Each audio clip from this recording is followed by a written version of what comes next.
नमस्कार, आप देख रहे हैं छत्तीसगढ़ खबर। मैं हूं आपके साथ शैलेंद्र बंजारे। बढ़ते हैं अगली खबर की ओर। जांजगीर चांपा जिले के नवगठित नगर पंचायत बमनिंडी में प्रथम आम चुनाव को लेकर राजनीतिक माहौल पूरी तरह गर्मा गया है।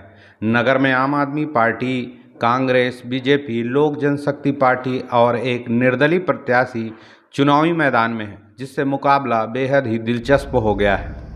वहीं आम आदमी पार्टी के अध्यक्ष पद प्रत्याशी माधव प्रसाद डड़सेना ने बीजेपी पर गंभीर आरोप लगाते हुए कहा कि चुनाव जीतने के बाद उनका सबसे बड़ा लक्ष्य भाजपा नेताओं द्वारा किए गए अवैध जमीन कब्जों को हटाना होगा।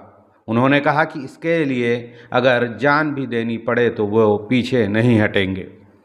माधव प्रसाद डड़सेना ने भाजपा पर गौ माता के नाम पर राजनीति करने का आरोप लगाते हुए कहा कि गांव में गौ माता के चरने की जमीन पर भाजपा नेताओं ने अवैध कब्जा कर रखा है, जो अन्याय है। उन्होंने कहा कि गौ माता की जमीन पर कब्जा किसी भी हाल में होने नहीं दिया जाएगा और कब्जा हटाकर गांव वालों के हवाले किया जाएगा। उन्होंने कहा कि वह ईमानदार की राजनीति करने के लिए आम आदमी पार्टी और अरविंद केजरीवाल की पार्टी में आए हैं और पूरी ईमानदारी से काम करेंगे। उन्होंने दावा किया कि भाजपा नेताओं द्वारा किए गए अवैध कब्जों को हर हाल में हटाया जाएगा। आम आदमी पार्टी प्रत्याशी ने क्षेत्र में अवैध रेत उत्खनन को भी बड़ा मुद्दा बताया। उन्होंने कहा कि अवैध रेत परिवहन और उत्खनन को रोकने के लिए आंदोलन चलाया गया था, जिसमें थाना प्रभारी ने भी महत्वपूर्ण भूमिका निभाई थी। वहीं आम आदमी पार्टी ने प्रेस वार्ता में दावा किया कि नगर क्षेत्र की 24.5 एकड़ जमीन को मुक्त कराना उनका प्रमुख मुद्दा है। नगर विकास को लेकर आम आदमी पार्टी ने 17 बिंदुओं का एक घोषणा पत्र भी जारी किया है और जन समर्थन भी मांग रही है। वहीं माधव प्रसाद डड़सेना ने दावा किया कि इस चुनाव में कांग्रेस और बीजेपी की जमानत जब्त हो सकती है। बता दें कि नगर पंचायत बमनिंडी में 1 जून को मतदान होना है, जबकि 4 जून को मतगणना के बाद परिणाम घोषित किए जाएंगे। अब नगर का पहला ताज किसके सिर सजेगा, इसका फैसला 4 जून को होगा। मेरा नाम माधव प्रसाद डड़सेना है। मैं पूर्व में 10 से 15 के बीच में भारतीय जनता पार्टी से ही सरपंच था। मेरा कार्यकाल बहुत अच्छे से रहा।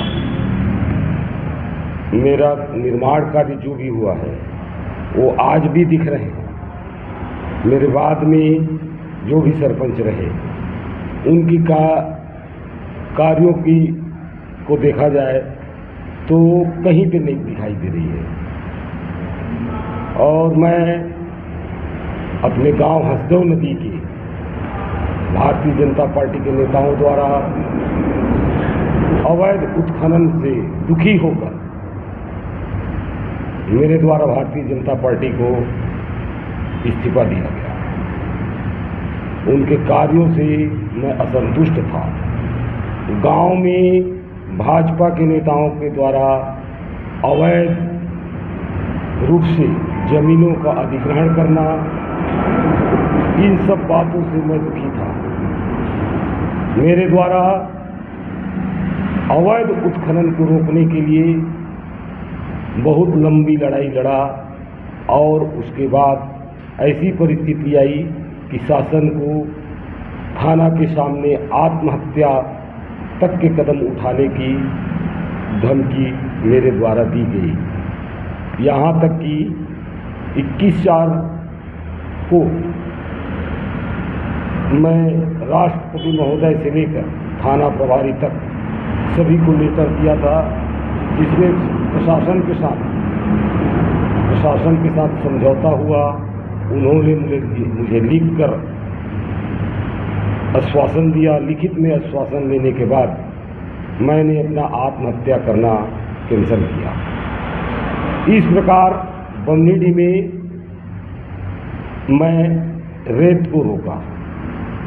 अब दूसरे मुद्दे जो भी हैं मेरे पास, जिसमें सबसे सफल मुद्दा है कि भाजपा नेताओं की जमीन जो अवैध रूप से अधिग्रहण किए हैं उनको मेरे चुनाव जीतने के बाद हर हाल में, चाहे उसके लिए मुझे अपने प्राणों को ही क्यों न्यौछावर करना पड़े, मैं न्यौछावर करके भी उस ज़मीन को गांव के हवाले करूंगा, क्योंकि भाजपा एक तरफ बोलती है कि गौ माता और गौ माता के चरने वाली जगहों को, चारागाह को उनके नेताओं द्वारा अधिग्रहण किया जाता है। इस प्रकार से गौ माता के साथ अन्याय होने में नहीं दूंगा। मैं भी भाजपा को छोड़ के ईमानदार पार्टी केजरीवाल जी के पार्टी में आया हूँ, ईमानदारी से कार्य करूँगा और भाजपा के जो अधिग्रहण इन लोगों ने किया है उसको हर हाल में निकाल के गांव वालों के हवाले करूँगा।